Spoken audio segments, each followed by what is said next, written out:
This is Democracy Now!, democracynow.org, The War and Peace Report. I'm Amy Goodman. And I'm Juan Gonzalez. Welcome to all of our listeners and viewers around the country and around the world. Funerals have begun in Egypt for victims of two bomb attacks targeting Coptic Christian churches on Sunday. At least 49 people were killed and over 100 were injured. ISIS has claimed responsibility for the attacks, which targeted the St. George's Coptic Church in the northern city of Tanta and the St. Mark's Cathedral in the northern city of Alexandria, where Coptic Pope Tawadros was celebrating Palm Sunday Mass. The Pope was uninjured in the attack. One of the Coptic parishioners who survived the attack in Tanta described what happened. It was a little after 9 a.m. The prayers were being held and everyone was sitting in their places, but the pews weren't full yet. I was sitting in the front and all of a sudden everything went dark. I passed out and someone pushed me off my seat. A few seconds later, I got up and I saw bodies all around me. I climbed onto the pews and got out using a side door. Then I heard screams. I heard people saying, "Get out." Egyptian President Abdel Fattah El-Sisi responded by declaring a 3-month state of emergency. Several steps are to be taken, the first of which will be the declaration of a state of emergency after the necessary legal and constitutional procedures are complete for 3 months in Egypt. We are announcing this state of emergency only to protect our country and secure it and prevent any interference with it. The state of emergency gives El-Sisi's government even further power to continue its crackdown against human rights activists and journalists. It allows the government and its security forces to surveil all communications, confiscate property, arrest anyone suspected of violating the state of emergency laws, and shut down media outlets. On Monday, Egyptian authorities blocked distribution of the newspaper Al-Bawaba because it included an article blaming the Interior Ministry for security lapses in the church bombings. To talk more about the situation, we go to Cairo, Egypt, to speak with Democracy Now! Correspondent Sharif Abdel-Quddus, who's also a Nation Institute fellow. Sharif, can you talk about what happened and then the state of emergency in response? Well, this seems to be, as you mentioned, a security failure in Egypt. I mean, the Islamic State group back in December had signaled its intention to escalate attacks on the Christian minority in Egypt with a bombing in a church in Cairo. It issued a video in January saying it was going to attack Christians. Hundreds of Christians were forced to flee their homes in northern Sinai following a campaign of assassination and intimidation against them. And then on this Palm Sunday, one of the most important religious celebrations for Coptic Christians, we have this coordinated wave of attacks, and it really speaks to a failure of the government's highly powerful intelligence agencies for not anticipating these kinds of attacks. Less than 2 weeks ago, there was a bomb found in the very same church in Tanta that was bombed on Palm Sunday. It was disarmed, but clearly this church was a target, and despite that, the bomber managed to evade security measures, get by a metal detector, walk into the church and blow himself up right near the altar where families were celebrating Palm Sunday. So this really sent shockwaves through Egypt, and it was the deadliest day of violence that Egyptian Christians have seen in many decades. And Sharif, Egypt's 90 million people, about 10% are Christians. Generally speaking, are the Coptic Christians seen as supportive of the El-Sisi regime or not? Well, certainly the Coptic leadership was. The Pope sat next to Abdel Fattah El-Sisi on July 3rd, 2013, when he ousted Mohammed Morsi. Coptic members of parliament and prominent figures have all been very supportive of it. There was a real threat that the Coptic community saw from the Muslim Brotherhood, which, to its discredit, engaged in a lot of sectarian language to cater to its far-right elements in its constituency. and so they saw the military as coming in as saving them from that. I think it's also very important to note that there is widespread and everyday discrimination against Coptic Christians in Egypt, both legal and social. So, for example, when there's religious clashes or when Coptic homes are burnt down in Upper Egypt, authorities will hold a traditional gathering instead of taking the perpetrators to court to shield them from prosecution.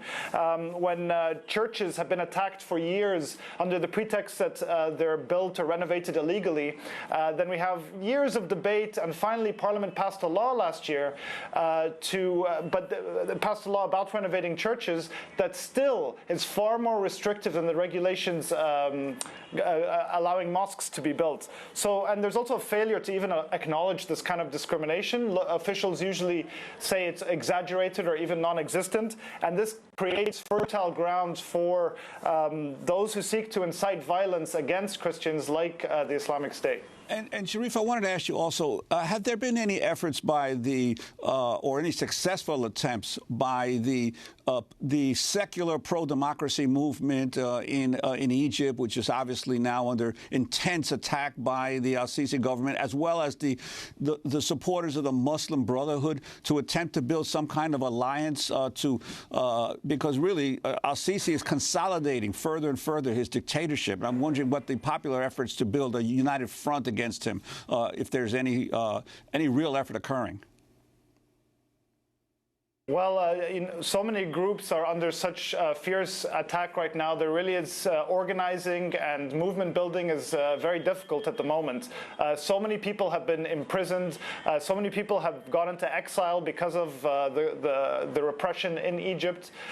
Civil society is under an unprecedented attack. So it's very hard for people to get together. It's also very dangerous to try and organize in a real way. So I think we're seeing, although you do see pockets of resistance that rise up. There was a case about 2 islands that Egypt gave to Saudi Arabia sovereignty over, and there was a massive protest about that and a favorable court ruling that was recently overturned.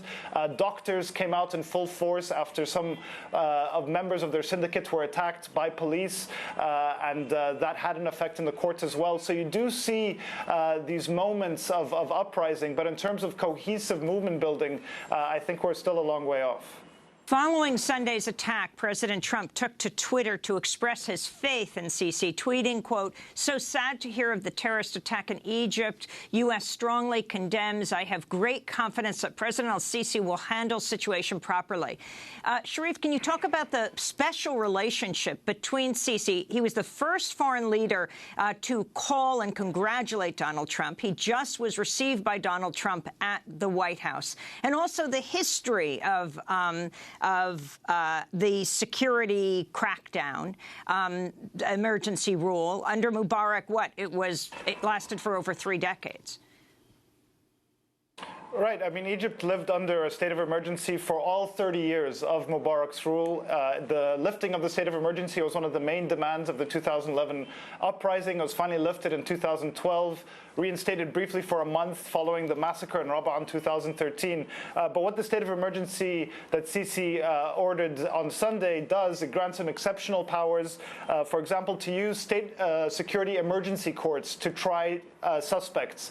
These are courts where the verdicts cannot be appealed by any other court, where the president can appoint army officers to sit on the judicial panel. It also gives him the right to impose curfews, greater rights to impose censorship. It gives broader authority to the army to have jurisdiction that is usually reserved for law enforcement, so they can arrest people on the street. And he also announced the establishment of a new, powerful new body called the Supreme Council to Combat Terrorism and Extremism that will regulate the media and religious discourse and so on. We have yet to see what its remit will really be. Having said all that, it's difficult to know what exactly will change on the ground. We have to remember security forces in Egypt act with complete impunity and with really no restrictions governed by the law. Forced disappearances are rampant. Arbitrary detention is rampant. People are held in detention under what's called preventative detention or provisional detention for weeks or months or years without ever going to trial. So it's hard to know how much worse it can get, although it can always get worse. And finally, the state of emergency, there has been a state of emergency in northern Sinai on a near continuous basis for the past 3 years. And despite that, there is an insurgency that's raging with daily combat between militants and the security forces. So I doubt that these measures will really have an effect on this increasing militant violence that we're seeing in Egypt. Special relationship? Right. Well, Trump and Sisi have fomented a very close relationship, devoid of any kind of criticism of each other. But this, in one way, it could be dangerous that it further emboldens Sisi to crack down even further, without even the kind of muted criticism that we heard from previous administrations. But we have to also remember that U.S. policy has changed very little for the past 4 decades, which is complete support for successive Egyptian regimes, complete military funding and backing and diplomatic support for the government that continued from Reagan through Bush through Obama, and it's continuing under Trump. Although the rhetoric is very different, and there's he went almost beyond diplomatic protocol yesterday, not only voicing concern or condolences for the victims, but re-expressing how Sisi, he has all confidence that Sisi will win this war on terror. And we have to remember that Sisi, his central promise of coming to power was to crush terrorism and to restore security. And so these attacks really undermine his credibility. And we already saw during his speech where he announced a state of emergency, he criticized local media for their coverage of the attacks. And we saw right after the speech finished, all footage of the victims of the attacks was disappeared from local TV channels. And as you mentioned, we also saw authorities pull from the printing presses a newspaper that is run by a staunch pro-Sisi supporter that pointed to security failure as the reason behind the attacks. So they're very much concerned that his image as being strong on national security will be damaged by these attacks. Sharif, we want to thank you for being with us, and be safe. Sharif Abdel-Quddus, Democracy Now!'s correspondent in Cairo, a Nation Institute fellow. This is Democracy Now!, democracynow.org. We'll be back in a minute.